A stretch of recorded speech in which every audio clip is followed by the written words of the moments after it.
There is power in the hand of the Lord. There is power in the hands of the Lord. Dios les bendiga, hermanos, a ustedes. Dios les guarde. Qué bueno que están sintonizándonos ya y que estamos ya acá en este lugar para adorar a Dios y dándole a Él lo mejor. Dios es bueno, Dios es misericordioso.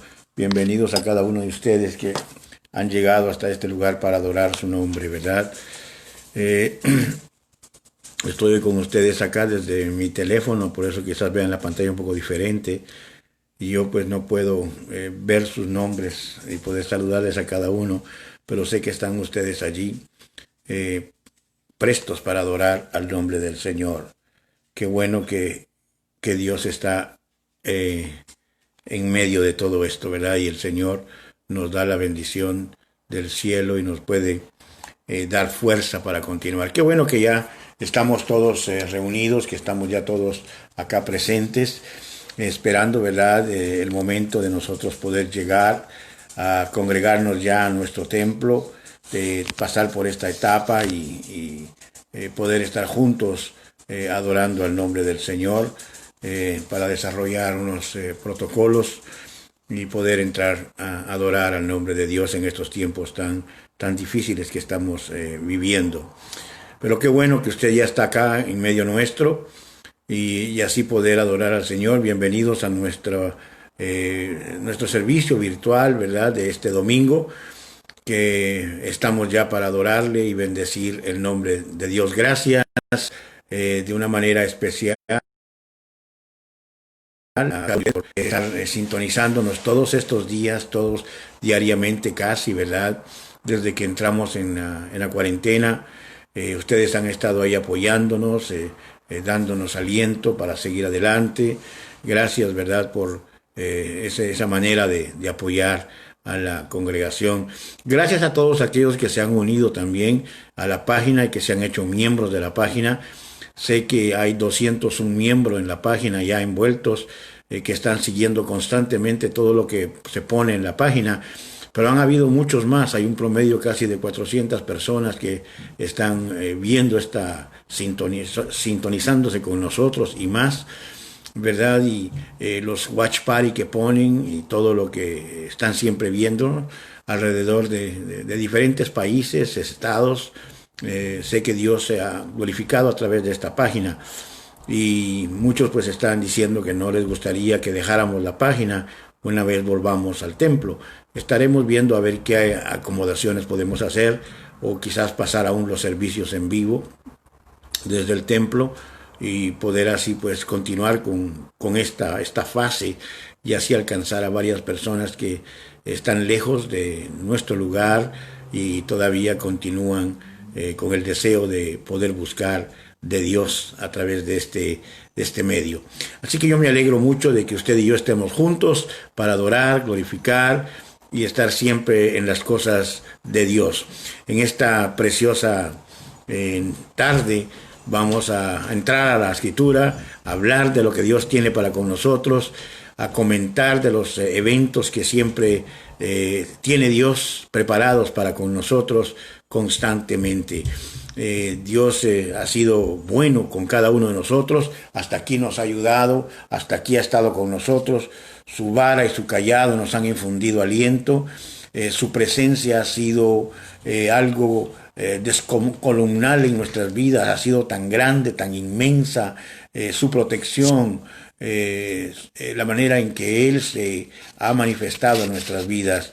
Y creo que Dios siempre está en medio de nosotros, donde podemos darle la gloria, intensificar la presencia de Él a través de nuestra adoración, a través de nuestro servicio a Él y poder así dar alabanza al Señor. Vamos a adorar a Dios, vamos a decirle hoy que le amamos, que Él es bueno, que Él es misericordioso y que en Él se presenta toda deidad y toda verdad.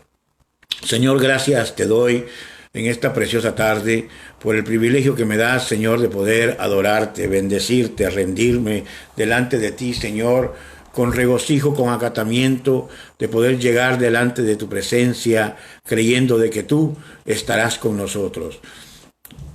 Sabemos, oh Dios, que tú estás siempre cuidando de tu pueblo, de tu iglesia.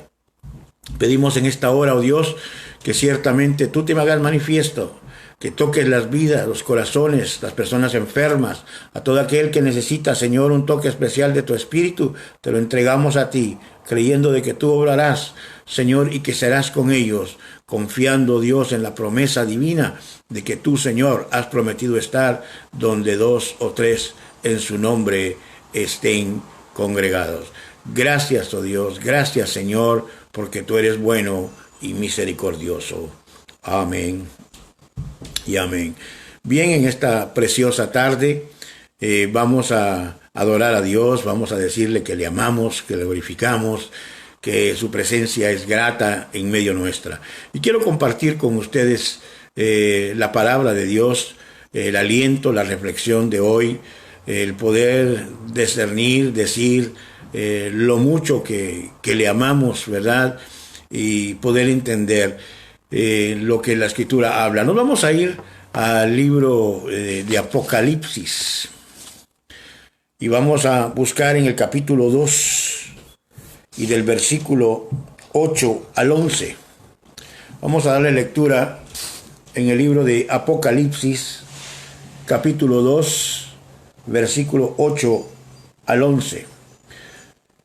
Y hoy vamos a hacer una manera de histórica, narrativa, ilustrativa, hacer un embutido, como yo digo, de lo que sucede en Apocalipsis 2, del 8 al 11, y poder entender parte de la Escritura. Estaremos hablando un poco históricamente sobre el aspecto del libro de Apocalipsis en el capítulo 2, de lo que estaba sucediendo, de lo que está haciendo Dios en medio de esta iglesia y de lo que la cultura y la historia habla al respecto de esta iglesia de Esmirna. Y dice así la Escritura: y escribe al ángel de la iglesia en Esmirna, el primero y el postrero, el que estuvo muerto y vivió, dice esto. En otras palabras, Cristo dice esto: yo conozco tus obras y tus tribulaciones, tu pobreza, pero tú eres rico, y la blasfemia de los que se dicen ser judíos y no lo son, sino sinagoga de Satanás. No temas en nada lo que has de padecer o lo que vas a sufrir. He aquí, el diablo echará a alguno de vosotros en la cárcel para que seáis probados y tendréis tribulaciones por 10 días. Sé fiel hasta la muerte y yo te daré la corona de la vida. El que tiene oído, oiga lo que el Espíritu dice a la iglesia. El que venciere no sufrirá daño de la segunda muerte. Señor, gracias te doy en esta preciosa tarde por tu palabra, por tu mensaje, Señor, que traes a la iglesia a través de este sermón. Tú siempre, oh Dios, hablas a nuestras vidas. Y en esta, Señor, en momento espero que me refugies en ella, en tu palabra, y podamos expresarla con denuedo, con eficacia, sobre todo con iluminación de tu Espíritu. Bendice a cada uno de mis hermanos que están escuchando esta palabra, aquellos, Señor, que necesitan un milagro, aquellos que necesitan un toque, una palabra de fortaleza, de conforte. Señor, te las entrego a ti, creyendo de que tú obrarás de una manera especial. En tu nombre, Jesús. Amén y amén. El día de hoy queremos hablar un poquito sobre el libro de Apocalipsis y quizás entremos un poco más en historia de la iglesia, en historia de lo que está ocurriendo en este lugar, para entender bien estos versos que acabamos de leer con respecto al libro de Apocalipsis. Juan, siendo uno de los últimos apóstoles, discípulos de Dios, de Jesucristo, que queda exiliado en la isla de Pasmos, una isla donde mandaban a todas las personas que ya estaban desahuciadas por la sociedad, en el sentido de que habían sido sentenciados por el gobierno y los habían mandado a esta isla donde no había retorno, no había manera de escape, no había forma de ellos poder sobrevivir allí en la isla de Pasmos. Era la cárcel de aquel tiempo, una separación total, aislada en aquel momento. Ahí mandan al apóstol Juan el evangelista, que Dios empieza a revelársele a él. Dios le habla, le dice a Juan que escriba lo que ve, lo que es y lo que ha de hacer, lo que va a hacer en el futuro. Y les da unas copias, unos panfletos, les da unos escritos sobre a las 7 iglesias que están en la Asia Menor, que están en esa área. Y le dice, escribe y entrégale a cada uno de los representantes de esta iglesia, al ángel de cada iglesia, y el mensajero, el que te envía esto, que es Jehová a través de Jesucristo, envía que tú le des a cada uno. Y le da a las 7 iglesias muchos elementos para poder ellos comprender. Empieza con la iglesia de Filadelfia, donde le dice a ellos que han dejado el primer amor, les habla a las demás iglesias. Hay 5 de ellas que les tiene cosas en contra de ellas, que las reprende. Las otras 2 iglesias, hay iglesias que ya están acostumbradas, habituadas al sistema que estaba gobernando en aquel tiempo. Hay iglesias que entraron en un sistema mundano, en un sistema donde no había persecución ya para ellas, porque ya eran parte del sistema. No sé si me están entendiendo lo que quiero decirles. Iglesias donde ya ellos estaban viviendo bajo un sistema de conformismo que les daba bien o mal lo que hicieran, si hicieran bien o si pecaban o no pecaban, ya no había conciencia para ellos. Y una de estas iglesias que estaban sufriendo persecución en aquel tiempo era la de Esmirna, que es la que vamos a tocar un poco en esta preciosa tarde. Esmirna, su nombre literal, su nombre en su traducción es mirra, que es lo que incienso, lo que se utiliza y se utilizaba para poder embalsamar, o no embalsamar, sino cubrir el hedor del cuerpo que ya había pasado 2 o 3 días en la tumba. Cuando un muerto fallecía, no lo embalsamaban, en el sentido de que lo protegían o preservaban su cuerpo, sino que simplemente le daban aromas, o le ponían aceites, ungüentos aromáticos, y entre ellos se encontraba lo que se llama la esmirna, o se encontraba lo que era la mirra, y se la ponían encima para evitar que el olor fuerte de lo putrefacto saliera tan pronto a la luz. Y esto era parte de la mirra. La Esmirna, la iglesia de Esmirna en el pueblo, la ciudad de Esmirna, era una iglesia próspera, en su sentido de que estaba viviendo en sus mejores puntos hasta que llegó la persecución.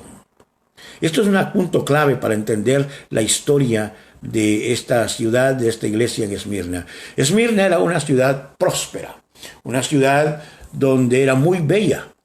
Entre aquellos tiempos fue una ciudad que cuando Nerón mandó a quemar Roma, dejó intacta a Esmirna. Esmirna estaba como a unos 40 minutos de distancia, a camello o a caballo de Éfeso, a la parte del norte. Y era una ciudad pagana, en su sentido de que adoraban muchos dioses. Ahí era la esencia de los dioses del Olimpo. Ahí habían templos para Zeus, habían templos para los dioses griegos, para la mitología griega. Ahí habían elementos donde casi no reconocían la autoridad divina de Dios.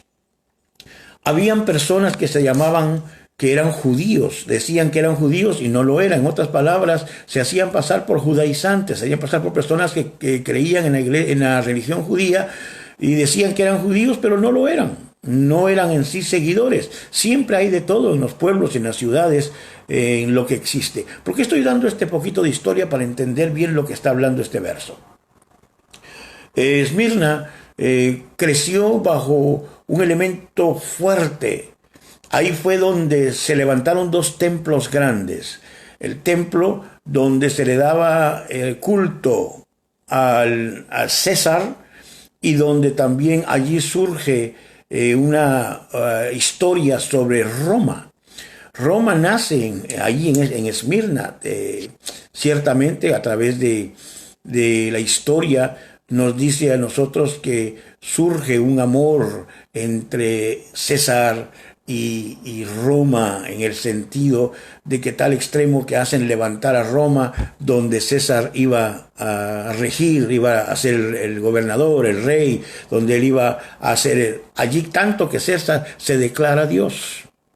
La persecución de la iglesia allí en Esmirna es tan profunda que surgía de que a César había que llamarlo Señor, había que llamarlo Dios. Y los cristianos de este tiempo que estaban en Esmirna tenían un problema. El problema era que solamente reconocían un Señor, y ese es a Jesucristo. Era el único que ellos reconocían. Por tanto, el decreto era, si tú no declarabas que César era Dios o era el Señor, pues tú tenías una persecución de pena de muerte a tu vida. Te tildaban a ti de traidor, te tildaban a ti de una persona completamente en contra del decreto del César. Es ahí que César se declara Dios y viene una persecución solapada contra los cristianos. Es por eso que cuando habla Juan y le dice a Esmirna, yo conozco tus tribulaciones, yo conozco lo que estás padeciendo, yo sé lo que estás pasando en estos momentos. La persecución no solamente viene del gobierno, viene de los que están encima, que están persiguiendo a los cristianos, sino que otros que se hacen pasar por judíos, otros que se hacen pasar por personas que practican el judaísmo. También era otro grupo comunitario que estaba dentro de Esmirna que perseguía a los cristianos. ¿Qué cosa? Esto es terrible. No solamente Esmirna en su gobierno perseguía a los cristianos porque no querían aceptar al César como Dios, como su Señor, sino que también dentro del judaísmo empezaron ellos a perseguir a los cristianos. Ya tenían dos principales persecuciones en este momento. Los cristianos se escondieron, salieron de los templos, se fueron a esconderse en cuevas. Era una persecución terrible que tenían los cristianos de Esmirna. De la iglesia de Esmirna fueron disparciéndose a causa de esta persecución. Aparte de la persecución donde perdieron sus empleos por esto mismo, declararse cristianos, donde se quedaron sin cómo ellos subsistir económicamente por la causa de reclamar que son cristianos. Son aquellos tiempos, en el tiempo de Esmirna, decir que es cristiano no era solamente un lujo ni un privilegio, sino que simplemente eso indicaba el poder tú declarar tu misma muerte. La persecución que había directamente entre los cristianos de Esmirna era muy caótica y muy difícil. Dentro de ese movimiento en Esmirna, la ciudad decía que era muy bella, pero tuvieron un error grande. Los ingenieros, los arquitectos que edificaron la ciudad de Esmirna, y esto lo pueden ustedes encontrar en la historia de la civilización de la Asia Menor. Al construir Esmirna, se les olvidó a ellos hacer drenajes en la ciudad, o no lo hicieron pensando que no era necesario, y el asunto está que no hicieron drenajes en las calles de Esmirna. Esto ocurrió y vino a sobrecaer un montón de lluvia cuando empezó a llover, y cuando los elementos de las aguas se inundaban, salía a flote y se volvían aguas negras corriendo por las ciudades, por las calles. Eso eran unas inundaciones, y aquella ciudad hermosa creaba una peste, un mal olor a la ciudad le daba porque corrían las aguas negras. ¿Por qué tenía esto significado? Porque comparaban a las aguas negras, o al cristianismo la comparaban con las aguas negras que estaban corriendo a la ciudad y que estaban infectando a la ciudad, y decían que el cristianismo era una infección que enfermaba a los cristianos de aquel tiempo. La persecución era tal que ellos estaban ahora contra lo que la gente decía, pensaban. Los cristianos de Esmirna estaban sufriendo totalmente una tribulación que jamás ellos habían experimentado anteriormente. En el versículo 9 dice: yo conozco tus obras y tu tribulación y tu pobreza. Como no tenían ya más trabajo, no tenían cómo ellos subsistir.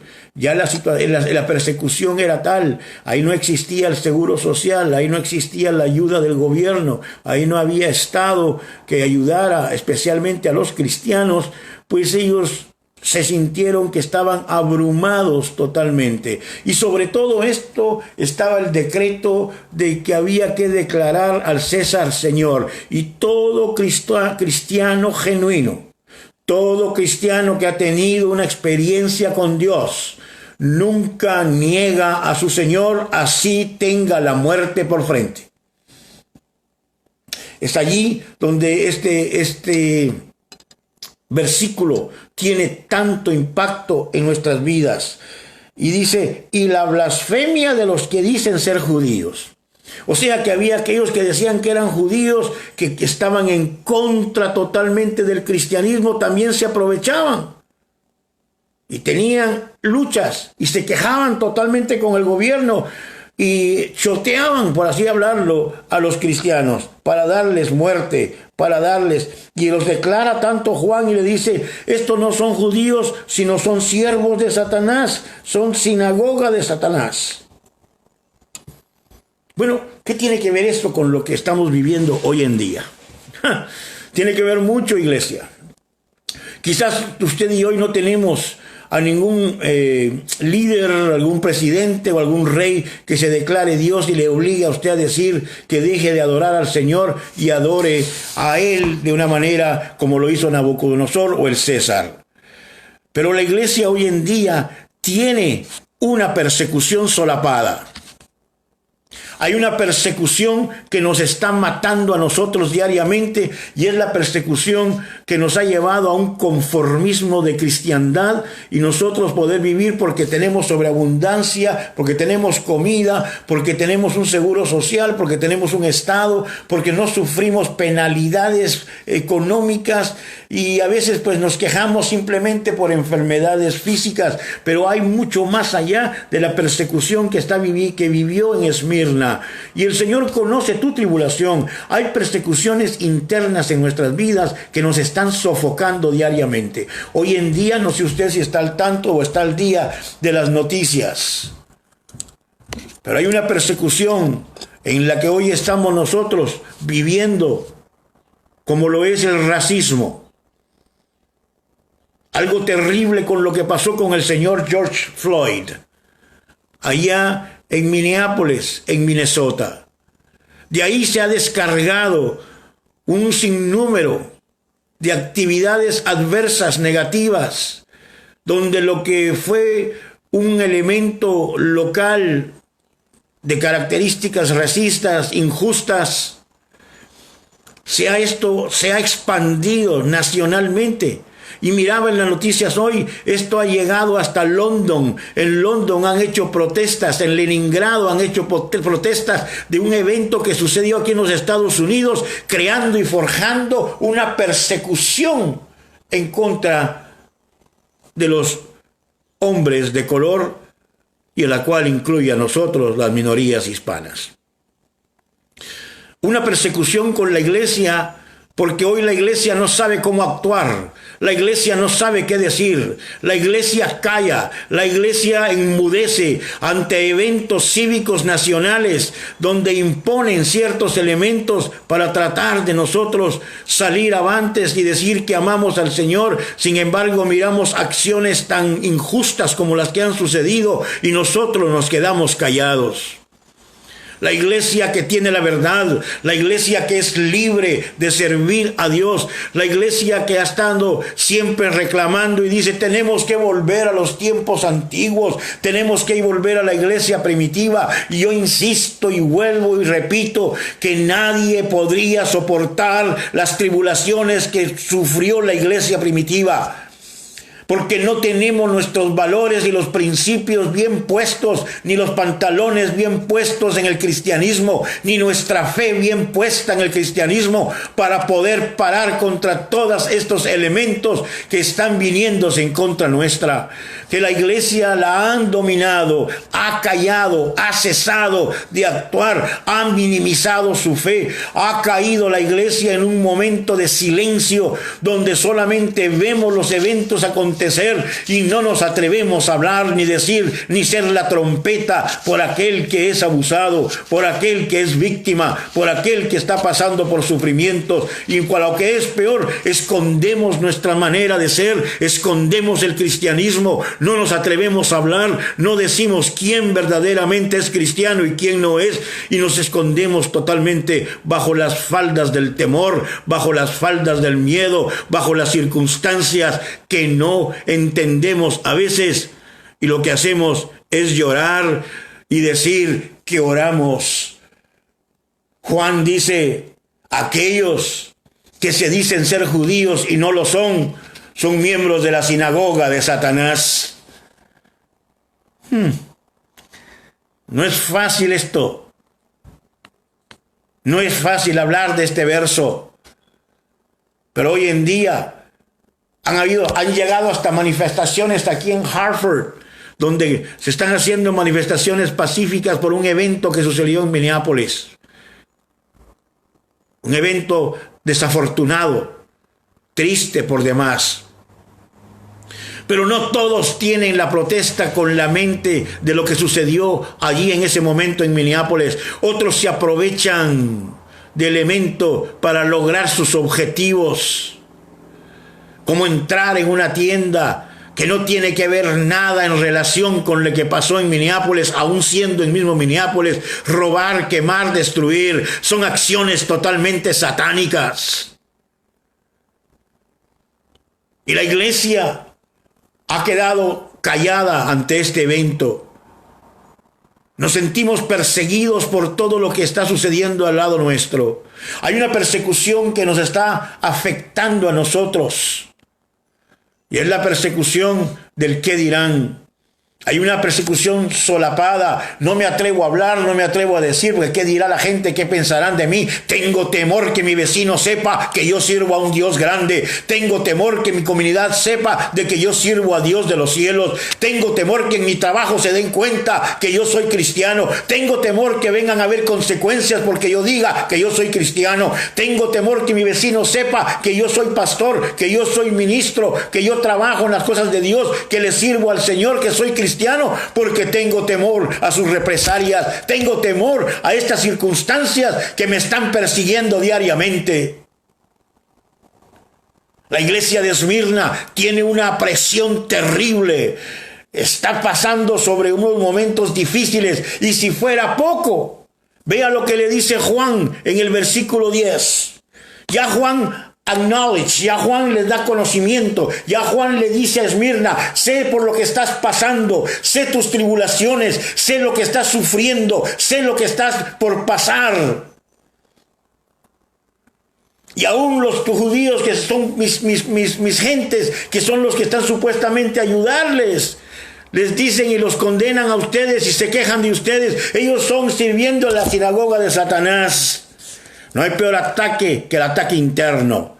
No hay peor ataque que aquellos mismos que se llaman cristianos te ataquen a ti. No hay peor cosa que el hermano que entra en la iglesia y está al lado tuyo no esté sirviendo a Dios, sino esté sirviéndole al mismo diablo con la manera que te actúa, la manera que te trata, la manera que te dice las cosas. No hay peor cosa que el que se ríe en tu cara y la parte de atrás te está metiendo la puñalada. Y le dice Juan en el capítulo 2 y versículo 10, no temas. Es que Dios nunca deja solo a su pueblo. no temas en nada lo que vas a padecer. Como que si fuera poco lo que estaba sufriendo los cristianos de Esmirna. Y ahora Juan le dice, no tengas temor, no tengas miedo por lo que más te falta todavía. Nosotros ahora que estamos en medio de esta circunstancia, de la crisis del racismo, de la situación de un virus que nos está azotando, de la pérdida de trabajo, la pérdida de dinero, la pérdida financiera, la pérdida de salud, y luego viene un profeta, viene un pastor, viene un líder, viene un evangelista, viene un hermano, y te dice a ti, ¿ok? No temas en nada lo que vas a padecer, lo que te falta todavía por padecer. He aquí el diablo, fíjense bien lo que dice, he aquí el diablo echará a alguno de vosotros en la cárcel para que seáis probados y tendréis tribulación por 10 días. Bueno, esto no puede tomarse literal de que el diablo va a venir ahora a acusarte y todos los cristianos vamos a parar en la cárcel, porque no hay cárcel que aguante a todo el cristiano. Está diciendo, el diablo, que es vuestro enemigo, está enojado contigo, iglesia, y va a utilizar todos los medios habidos y por haber, medios gubernamentales, leyes y decretos para venir en contra de ti, iglesia, para estar persiguiéndote, iglesia, para poderte evitar de que te reúnas, de que adores, que niegues al Cristo de la gloria. Y vas a padecer, y va a tener de tal manera que te va a meter en una cárcel. ¿Qué es una cárcel? Un 8x10 o un 5x10, un cuarto con rejas donde no puedes salir. Lo que te está diciendo es que el diablo viene de tal manera, tan enfurecido en contra de la iglesia, que te va a quitar la libertad, te va a tirar en una cárcel donde tú ya no puedes ser libre, donde tú ya no vas a sentir libertad para adorar el nombre de Dios. Es ahora el momento en que la iglesia tiene que levantarse, tiene que decir, yo soy libre de verdad para trabajar en las cosas de Dios. Y a veces lloramos, creímos, porque la persecución es tanta, porque llevamos 2 meses encerrados en la casa. Esto no se compara a la persecución venidera. Esto no se compara a lo que las leyes tratan de ponerle un silencio, un tape, un tapabozal a la iglesia para que calle. La iglesia tiene que seguir adelante. La iglesia sigue adelante. La iglesia persevera para siempre. La iglesia es de Dios. Todo sigue adelante. Las puertas del infierno no prevalecerán contra la iglesia, porque mi éxito está garantizado en Cristo Jesús, Señor nuestro. Es mi fe la que tiene que sostenerme. Es mi creencia en Dios la que me da la fuerza para seguir adelante. Iglesia, no desmayes por más cosas que tú veas, por situaciones que tú estés sufriendo. Hoy en día las personas hablan y dicen, lo que está ocurriendo es feo, es terrible, tengo miedo de mis hijos, tengo temor de mis hijos, tengo temor de que a mí también me pare un policía afuera, y no se sabe de lo que pueda suceder conmigo. Tú no puedes vivir en temor. El perfecto amor, dice la Escritura, echa fuera el temor.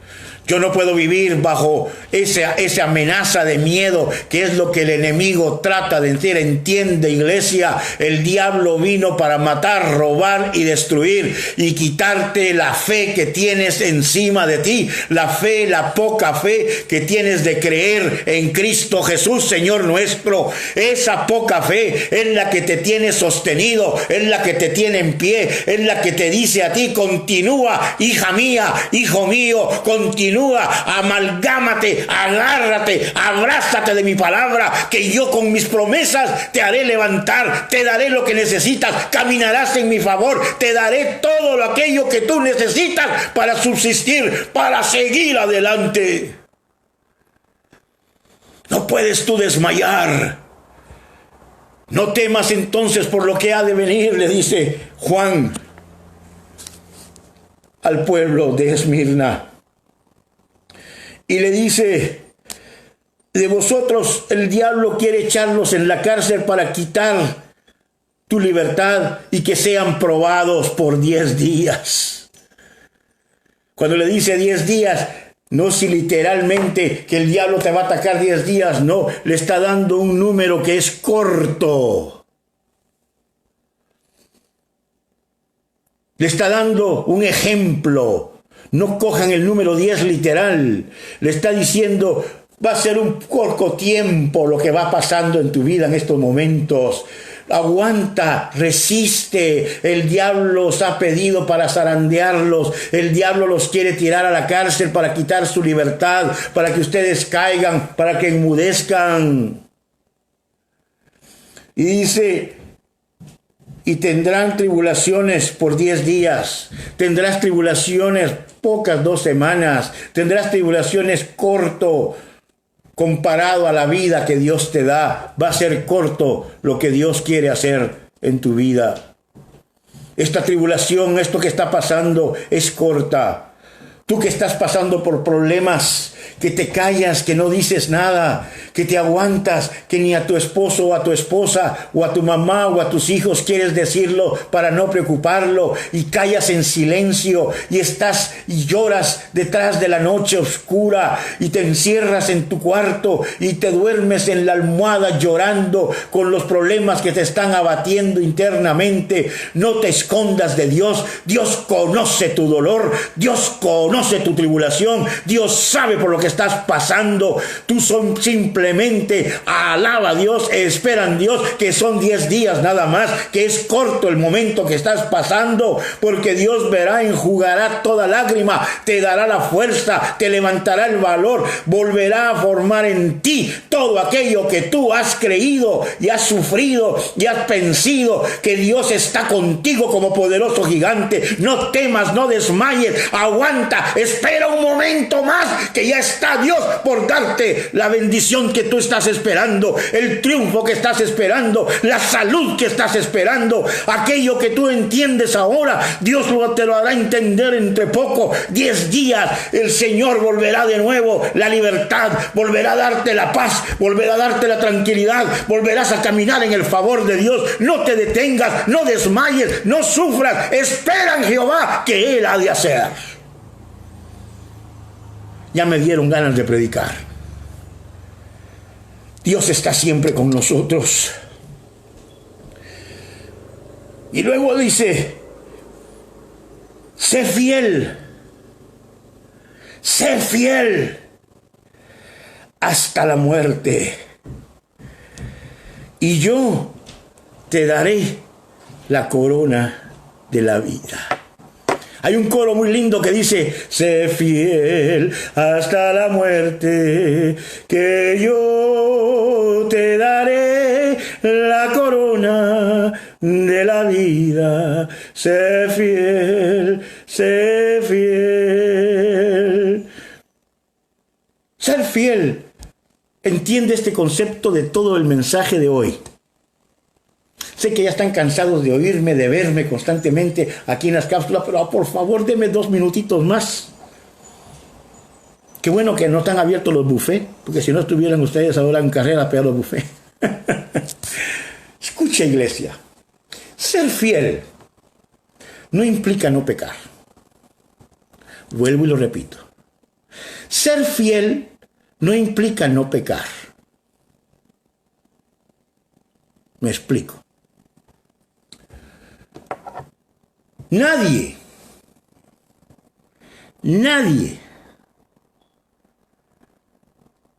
de los cristianos que están y estamos sirviendo a Dios está exento de pecar. No todos pecamos igual, ni de la misma manera, ni del mismo nivel. Vuelvo y repito. Ninguno está libre de no pecar. Ninguno. Todos pecamos. No con el mismo pecado, pero todos pecamos. El hecho de la fidelidad es la que tú tienes con Dios. Porque hoy quizás tú no pecaste tu pecado habitual, o el pecado que tú estás acostumbrado a hacer, y que reconoces que Dios está en medio lavando tus pecados diariamente. No te hace a ti, porque no pecaste hoy, fiel. Porque fiel es aquel que totalmente no peca, y no hay nadie de esa categoría. Dice que el que no peca o el que no miente hace a Dios mentiroso. Todos pecamos a diario. Fidelidad consiste en que sabiendo que he pecado, en que conociendo que he fallado, en conociendo que he cometido errores, sigo siempre hacia adelante, hacia la soberana vocación que es en Cristo Jesús, Señor nuestro, que no me va a desmayar, que no me va a alejar, que sigo creyendo en Dios, aunque infiel, Él siempre sigue siendo fiel. No sé si has entendido eso en esta tarde. Fidelidad dice, sé fiel hasta la muerte. Eso quiere decir que vamos a sufrir. A Esmirna le decía, ustedes están pasando por una persecución donde pueden hasta perder la vida. ¿Saben qué? Sean fieles hasta la muerte, que yo les daré la corona de la vida. Y luego abajo nos habla a nosotros. En el verso 11, el que tiene oídos, oiga lo que el Espíritu dice a las iglesias. El que venciere no sufrirá daño de la segunda muerte. No fue solamente para Esmirna, entonces es para ti, iglesia hispana de Cristo, que Dios te habla. El que tiene oído, que oiga lo que el Espíritu le dice a la iglesia. Ser fiel en medio de las circunstancias. Ser fiel en medio de todo aquello que nos está abrumando. Ser fiel en medio de la enfermedad. En medio de la soledad. En medio de aquellas adversidades. En medio de un racismo rampante que nos está moviendo, que nos está asustando, que nos está rompiendo nuestra poca fe en Dios. No es tiempo que las iglesias nos dividamos en principios prácticos, que yo creo esto, que yo creo lo otro, que tú dejas de creer aquello, que a putano, que es perencejo. Es tiempo que nosotros nos unamos en adoración, en alabanza, en amor, en principios, en decir que Dios es nuestro Dios, que Él es soberano, que Él vive en nuestros corazones, que Él habita en nuestras almas y que en Él tenemos paz, seguridad y que nuestra victoria está segura en Él. No te quejes más.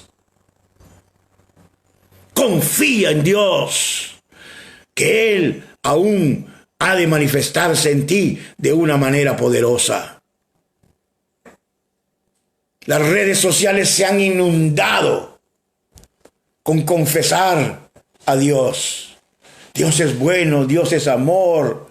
Confío en Dios, no importa cuánto las cosas vayan mal, Dios está acá. Deja de escribirlas si no las crees. Vívelas. El papel todo lo aguanta. La red social todo lo aguanta. Ahí en la red social se escriben muchas cosas, relaciones que si usted las lee dice son perfectas. Wow, yo quisiera ser como fulano y fulana de tal. Qué matrimonio más perfecto, porque aparentemente en las redes sociales los dos aparecen hasta con alas de ángel, que son tan santos, nunca pelean, todo es amor, todo es preciosidad, todo es acá precioso, negrita, coco, ¿qué? Pero cuando vamos a ver la realidad de las realidades, todo lo que hay en la red social es un show, una apariencia de un cristianismo falso, pseudo, donde no se ve reflejada la fe que tú tienes en Cristo Jesús.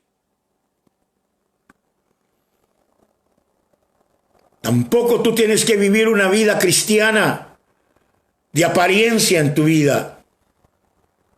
La Escritura dice que tu mano derecha no sepa lo que la izquierda hace. Tú no tienes que estar anunciando tus acciones de benevolencia, tus acciones de fe, tus acciones al mundo entero de lo que haces bueno o haces malo. Tú no puedes coger el evangelio y convertirlo en un show para lograr llenar el vacío de ansiedad, el vacío de tú decir que necesitas a alguien que te esté siempre diciendo que eres buena persona, que eres cristiano. Muchas personas, tristemente lo digo, con falta de atención, con un déficit de poder ellos alcanzar, llenar sus vidas, toman el evangelio como un momento de show, como un momento de ellos poder aprovechar, llevar el evangelio a otras personas para darse bote ellos, para darse a conocer. Yo hice, yo dejé de hacer, yo fui el instrumento, yo hice lo otro. Tú no hiciste nada, fue el Espíritu Santo que te llevó a hacer las cosas. No eches en cara lo que haces. Sé sinceramente genuino, busca a Dios, enciérrate con Dios. Imagínese que se usa el evangelio para poder estar ellos mejor, sentirse amados, sentirse deseados. Otros venden el evangelio al mejor postor, prostituyen la palabra al mejor postor. La persecución que está anunciada para la iglesia no es ni el principio lo que estamos viendo, porque viene una persecución a la iglesia que donde se va a probar verdaderamente tu fe, donde se va a probar quién tú eres, donde verdaderamente veremos de qué color eres tú. Iglesia, no es un regaño, es simplemente que estemos fieles hasta la muerte, que Él nos dará la corona de la vida. Sé fiel pues, nunca vendas ni comprometas tu fe ni tu credo ante nadie. Deja que Dios llene tu corazón, deja que Dios mueva tu vida y que tu fe sea la motivación a hacer las cosas para adorar el nombre de Dios. Pronto estaremos juntos, pronto estaremos adorando a Dios juntos físicamente, pero mientras tanto sigamos haciéndolo en nuestros hogares, sigamos buscando la presencia de Dios. Oremos por esta nación, oremos por todo lo que está sucediendo, por los elementos racistas, por las acciones que a veces están fuera de la razón, destruyendo propiedades en las comunidades, por los abusos de algunas manzanas podridas dentro de las fuerzas, y esperar de que Dios se haga manifiesto como poderoso gigante en medio de cada corazón y en medio de cada vida. Sigamos orando los unos por los otros. Olvídese de la persona que usa velo, que no usa velo, que usa pantalón, que no usa pantalón, que se corta el pelo, que no se corta el pelo, que adora de esta manera o que adora la otra. Los dos estamos bañados con la sangre poderosa de nuestro Señor Jesucristo y estamos por seguir adelante. Allá en el cielo no se estarán viendo qué se puso y qué se dejó de poner. Allá simplemente se adorará a Dios, se dará a Dios lo mejor, le serviremos con toda libertad. Él es el Señor, Él es el dueño de mi vida, Él se merece toda alabanza, toda gloria, porque en Él confía mi alma y en Él solamente debo de estar dándole la gloria todo el tiempo de mi vida.